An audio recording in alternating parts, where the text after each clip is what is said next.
Assalamualaikum warahmatullahi wabarakatuh.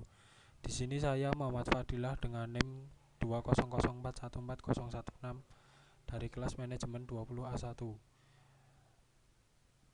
BRM 10 meeting penggunaan statistik untuk uji hipotesis. Yang pertama yaitu hipotesis.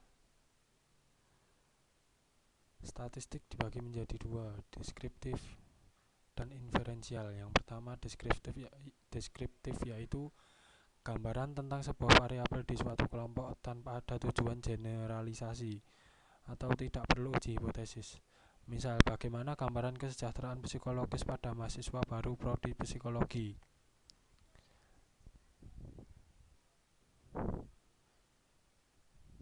Yang kedua yaitu inferensial, data sampel untuk menyimpulkan populasi generalisasi, perlu uji hipotesis. Yang deskriptif tidak perlu uji hipotesis, central tendency, mean, median, modus, frekuensi atau presentase kategori, misal tinggi, sedang, rendah, grafik. Dan terakhir variabilitas, variance. Inferensial yang menggunakan hipotesis statistik. Yang pertama hipotesis deskriptif, dugaan tentang nilai suatu variabel.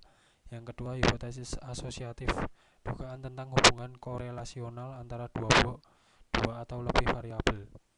Yang ketiga hipotesis komparatif, dugaan yang menyatakan perbedaan satu variabel pada dua atau lebih kelompok.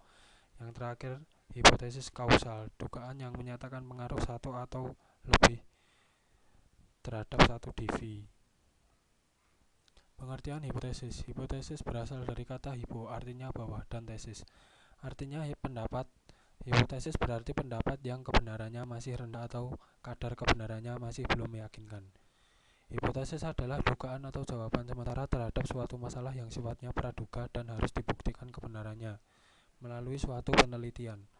Hipotesis dibagi menjadi dua, yaitu hipotesis nul dan hipotesis alternatif. Yang pertama hipotesis nul. Hipotesis nul adalah hipotesis yang berlawanan dengan dugaan peneliti. Yang kedua hipotesis alternatif adalah lawan dari hipotesis nul. Jika hipotesis nul tidak terbukti, maka hipotesis alternatif dapat diterima. Uji hipotesis digunakan untuk menguji apakah hipotesis merupakan suatu pernyataan yang layak dan diterima atau tidak layak dan harus ditolak. Uji hipotesis. Dalam pengujian hipotesis, yang diuji adalah hipotesis nul, meskipun yang kita susun adalah hipotesis alternatifnya. Penentuan teknik analisis statistik untuk pengujian hipotesis ditentukan oleh skala atau jenis data, nominal, ordinal, atau interval atau rasio. Untuk data nominal atau ordinal menggunakan statistik non-parametrik. Untuk data interval atau rasio dapat menggunakan statistik parametrik. Apabila memenuhi asumsi normalitas, bila asumsi normalitas tidak terpenuhi, maka harus menggunakan statistik non-parametrik dengan mengubah jenis datanya menjadi ordinal atau nominal. Uji hipotesis. Hipotesis juga harus ditentukan apakah bersifat terarah atau tidak terarah. Hipotesis terarah maksudnya hipotesis secara spesifik menyatakan lebih tinggi, lebih rendah, positif atau negatif. Sedangkan hipotesis tidak terarah menyatakan ada hubungan, ada pengaruh, dan ada perbedaan. Ada atau tidaknya arah hipotesis ini menentukan keputusan untuk menerima atau menolak.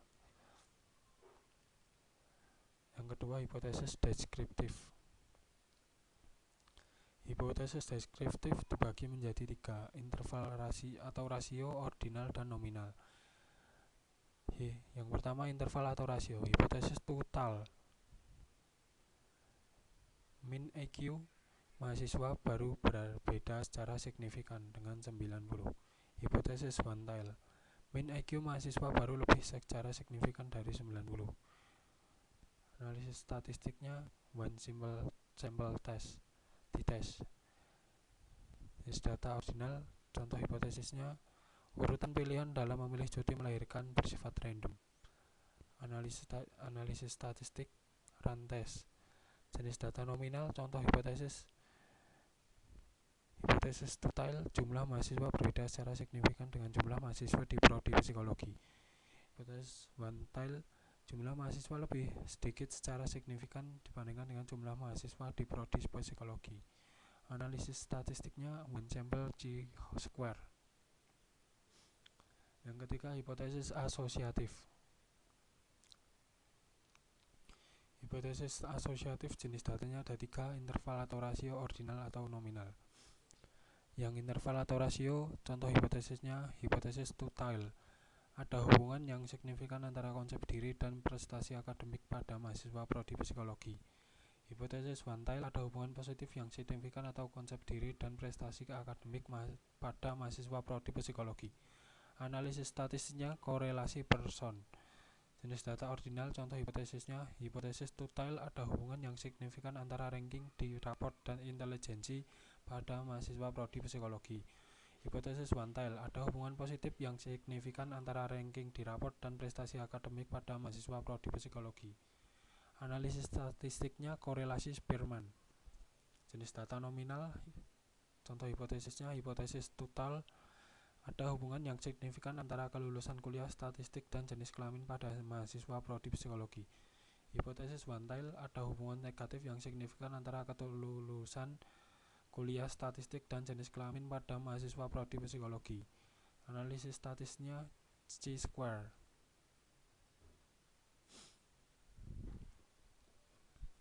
Perlu uji normalitas. Apabila kedua variabel memiliki jenis data yang berbeda, maka gunakan jenis data yang paling rendah atau ubah data. Misal hubungan jenis data interval dan jenis data ordinal, maka gunakan korelasi Spearman atau ubah data interval menjadi data ordinal. Pengecualian untuk data interval dan data nominal dikotomi. Misal hubungan intelijensi dan jenis kelamin, maka gunakan korelasi poin biserial. Variasi dari korelasi person untuk data berisi 0 dan 1. Hipotesis asosiatif hanya menunjukkan adanya hubungan korelasional tanpa menunjukkan kausalitas atau sebab akibat atau pengaruh. Yang keempat yaitu hipotesis komparatif. Hipotesis komparatif digunakan untuk yang pertama, membandingkan 2 atau lebih kelompok subjek dalam satu variabel tertentu, kelompok beda satu waktu. Yang kedua, membandingkan satu variabel tertentu dari 2 waktu berbeda pada sebuah kelompok subjek. Hipotesis ini digunakan pada penelitian komparatif, membandingkan kelompok subjek sudah terkategorisasi, maupun penelitian eksperimen, membandingkan beberapa perlakuan. Untuk analisis statistik yang digunakan juga ditentukan oleh banyaknya yang diperbandingkan, 2 atau lebih dari 2. Hipotesis komparatif, jenis datanya ada 3, interval atau rasio. Yang pertama, contoh hipotesisnya hipotesis total, ada perbedaan mean IQ yang signifikan antara mahasiswa dengan mahasiswa dan ada perbedaan mean skor agresivitas antara subjek yang ditayangkan film agresif dengan subjek yang ditayangkan film komedi. Hipotesis one-tailed, mean IQ mahasiswa lebih tinggi secara signifikan dibanding mahasiswi, dan mean skor agresivitas pada subjek yang ditayangkan film agresivitas lebih tinggi secara signifikan dibandingkan subjek yang ditayangkan film komedi. Analisis statistiknya independent sample t-test. Yang kedua, ordinal. Contoh hipotesisnya, hipotesis ada perbedaan ranking di report dan signifikan antara siswa dan siswi. Analisis statistiknya Mann-Whitney U-test. Yang terakhir, nominal. Contoh hipotesis two-tailed, ada perbedaan keputusan melanjutkan studi S2 yang signifikan antara mahasiswa dengan mahasiswa lulusan prodi psikologi. Hipotesis one-tailed, mahasiswa lebih banyak secara signifikan dalam memutuskan untuk melanjutkan studi S2 dibandingkan mahasiswi lulusan prodi psikologi. Analisis statistiknya independent sample chi-square. Perlu uji normalitas dan perlu uji homogeneity atau equality of variance.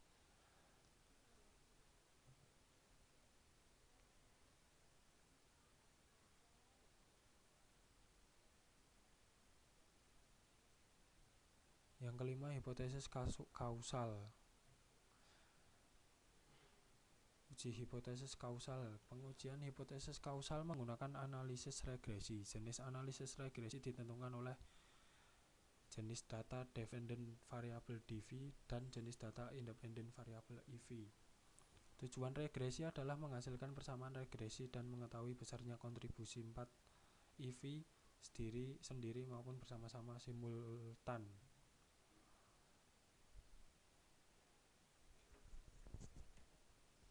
Hipotesis kausal. Yang pertama, DV interval atau rasio. 1 EV, jenis data interval atau rasio dan ordinal nominal. Interval atau rasio contoh hipotesisnya ada pengaruh IQ yang signifikan terhadap IPK pada mahasiswa prodi psikologi. Analisis statistiknya simple linear regression. Ordinal atau nominal contoh hipotesisnya ada pengaruh ranking raport di SMA dan yang signifikan terhadap skor konsep diri mahasiswa baru, dan ada pengaruh jenis kelamin yang signifikan terhadap skor konsep diri mahasiswa baru. Analisis statistiknya simple linear regression. Yang kedua atau lebih, EV, interval rasio ordinal nominal.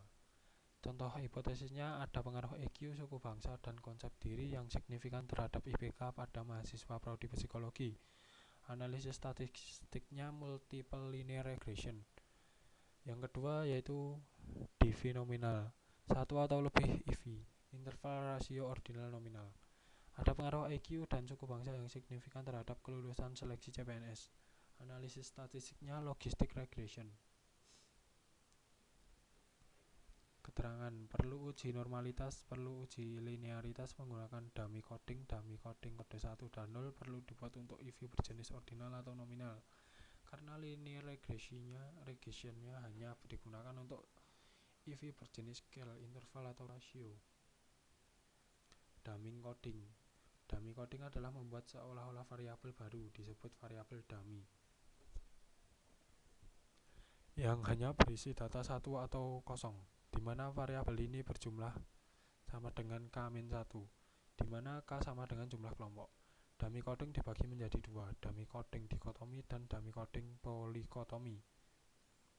Dummy coding dikotomi, misal pengaruh jenis kelamin terhadap kesejahteraan psikologis, maka untuk jenis kelamin variabel dummy-nya hanya 1, atau sama dengan K-1 sama dengan 2-1, di mana saat input data tuliskan 1 sama dengan laki-laki atau 0, kosong sama dengan perempuan. Dummy coding polikotomi, misal pengaruh suku bangsa Jawa, Sunda, Minang, dan Batak terhadap kesejahteraan psikologis. Karena K sama dengan 4, maka perlu dibuat 3 variabel dummy. Dummy coding polikotomi langkah dummy coding ini berlaku untuk simple regression dan multiple regression. Bila salah satu ada beberapa EV-nya berbentuk ordinal atau nominal.